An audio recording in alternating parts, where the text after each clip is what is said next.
The Elder Spell is a really cool card with some really weird flavor issues. Greetings, owners of fine luxury cardboard rectangles. We are here today to discuss the Elder Spell. Obviously, this is a newly spoiled card from War of the Spark. This represents a very pivotal moment, a very key moment in the entire war sphere, the whole storyline and how that's going. So, little bit of background in case you don't know what the Elder Spell is. I'm guessing pretty much everybody is going to know at this point. But either way, in case you don't, this is Nicol Bolas. This is Nicol's and Dime's plan. This is Nicol Bolas's major plan here. He has dug up this spell, the Elder Spell, and this is the means for him to gain his ultimate level of power. So let's take a look at the card itself. What do you get? What does it cost? Well, it's 2 black. It's a sorcery. Destroy any number of target planeswalkers. Choose a planeswalker you control. Put 2 loyalty counters on it for each planeswalker destroyed this way. Now, since this has already come up in conversation and live streams and things like that, I do just want to cover for you guys that you only have to have targets in terms of destroying your opponent's destroying your opponent's planeswalkers with this card. You do not have to have a planeswalker out. It doesn't target when it comes to your planeswalker. You just get to choose a planeswalker you control. I know it sounds a little bit weird, but that's the way the game operates. You have to choose targets when you cast the spell. You are not required to have a planeswalker, so you can indeed just use this to wipe out your opponent's planeswalkers. On the surface of it, this card seems really strong.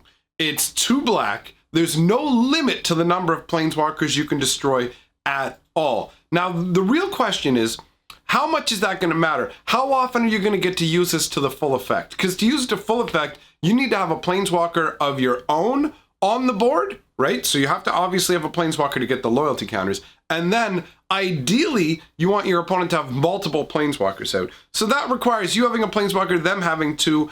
In a lot of circumstances, I imagine this is just going to be played as a destroy target planeswalker card, because the situation's not going to lie. Even with the number of planeswalkers kicking around, that certainly does increase the likelihood of it, but it still doesn't seem terribly likely that you'll end up doing a lot of planeswalker smashing on a wide scale with this. It'll probably just end up being used as 2 mana, destroy target planeswalker, and half the time you won't even have a walker your own out to get the ability from. So there is that. The fact that it can only be used to destroy planeswalkers, so it is narrow that way, does limit its power to a degree. On the surface, the first gut reaction is, man, the power level of this card is thick. But then you go, oh, okay, whatever. It's still great. 2 mana to destroy a planeswalker is fantastic. But honestly, it puts the card more along the lines of like almost a weakened Dreadbore, right? Like Dreadbore is the Rakdos card. It's a red and a black, and you can destroy a creature or a planeswalker. It only costs 2 mana.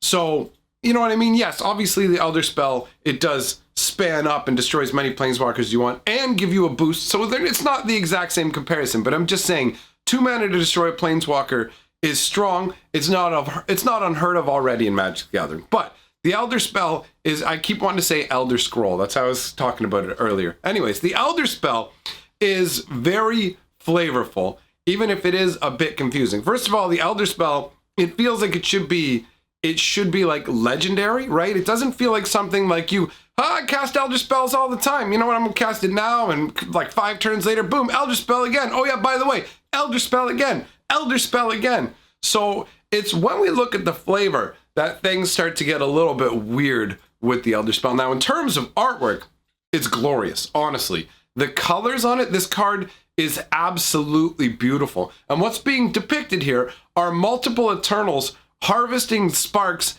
and sending them back to Bolas. The greens and the blues and the purples in this artwork look so nice together to my eyes. I absolutely love it. Honestly, I have a chuckle when I look at the Eternal in the foreground there, who's got his hands out like this. I just get the feeling where he's like he's pulling this planeswalker with him, like, come to me, my love, kiss me, I'll be your Phantom of the Opera. Dun, dun, dun, dun, dun. Just, I don't know, there's just something about it where the ones in the background look like, as they're blasting out the sparks, which is pretty dope. The one in the foreground I mean, he still does have that kind of menace, but there's just something about the posing of his body and the way it's, I don't know exactly how to describe it, but you can see in the, right up at in the one corner of the card as well, you can see another fallen planeswalker laying there all shrouded in the darkness. Now, my old man eyes can't make that out yet. Gonna have to wait until I can see a big blown up version of the artwork because that person is in shadows. But either way, this is a pivotal moment in the storyline. Bolas has cast his Elder Spell. Now, when we look at the flavor, this is where it gets wonky because you've got the destroying a planeswalker equals getting to put 2 loyalty counters on one of your planeswalkers. But the concept of loyalty in Magic the Gathering is I'm a planeswalker, so these other planeswalker cards are supposed to be on the same level as me. Now, this is not something I personally like from a flavor perspective. I'm an old school Magic player where it used to be the planeswalkers were only players. They were never represented as cards because there would be some kind of cognitive dissonance where you try and sort of, well, wait, how am I a full-on player and this card is equal to me?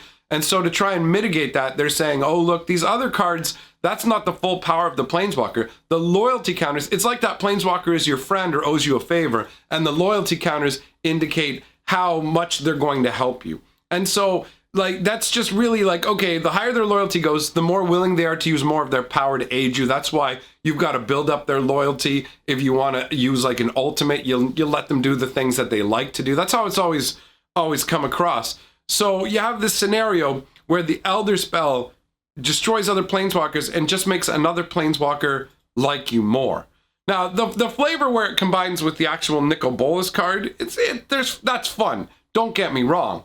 I like the Elder Spell a lot, but the flavor behind it falls flat when it's just like, it just really all it does is make a planeswalker like you more. That's it. This should be like, instead of the Elder Spell, the Friender Spell. Welcome to the friend zone. It's you and me, buddy. So that's one of the flavor issues. And another issue I have is when you tie it into Spark Harvest, right? Because like I said, in this artwork, you see multiple sparks being harvested, but then there's a card called Spark Harvest, and that's 1 black. It's a sorcery. As an additional cost to cast a spell, you have to either sacrifice a creature or pay 4 more mana, right? Another black and 3 more colors. So you have to pay 5 in total to cast this, or sack a creature and pay 1. Destroy target creature or planeswalker. So this actually functions similarly to Dreadbore as well, but a more expensive or less expensive if you consider the creature expendable version. The flavor text says, with the harvest of Domri Spark, the Elder Spell began to fuel Bolas' ascension to godhood.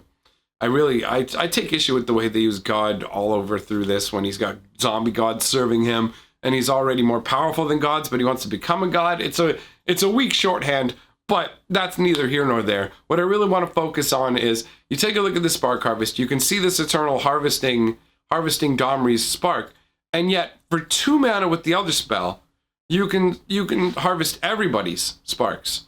So I don't know what they're trying to convey. Are they trying to say that like the first sparks or the first spark, however it was, had to be used up to consume to cast the Elder Spell, and once the Elder Spell is cast, it just automatically starts destroying people? Because in the card artwork, it shows multiple Eternals firing off sparks. So if the Eternals are the ones harvesting the spark, then wouldn't it be Spark Harvest? Like, why to take 1 spark, you have to pay 5 mana or it costs you the sacrifice of a creature. But to take as many sparks as you want in one go, you just pay 2 black?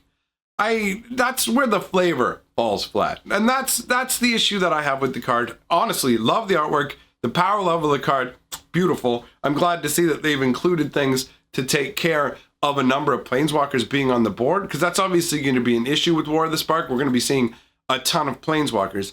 But I can't wrap my head around the flavor concept of it, because when you break down what it is, the brain just goes, well, wait, how can I do all this for 2 mana? And also, the fact that I know why they didn't make it like a unique legendary spell, because with legendary spells, you have to have out a legendary creature, and it's really based around planeswalkers, and making it so that you have to have a planeswalker out ruins the card and makes it way less of an answer. So for the card to function, I understand why it is what it is, but unfortunately, it really undoes the flavor of this massive Elder Spell when it's like, what does it do? It makes 1 planeswalker like you more at the cost of however many you want to destroy. And it's like, okay, I mean, have fun. We'll obviously see this card getting played. There's no question about that. but overall, it's just kind of like the flavor is a miss me with that one, but definitely like the card. So there is that, and the artwork is gorgeous. So in the end, I just wanted to talk about how it was kind of silly in terms of flavor, but I like the card itself. So thanks for coming by. Let me know what you guys think in the comments below, and I'm going to roll the golden scroll. The people have my back on Patreon or through channel membership. Thanks for supporting what I do. Have a good one, guys.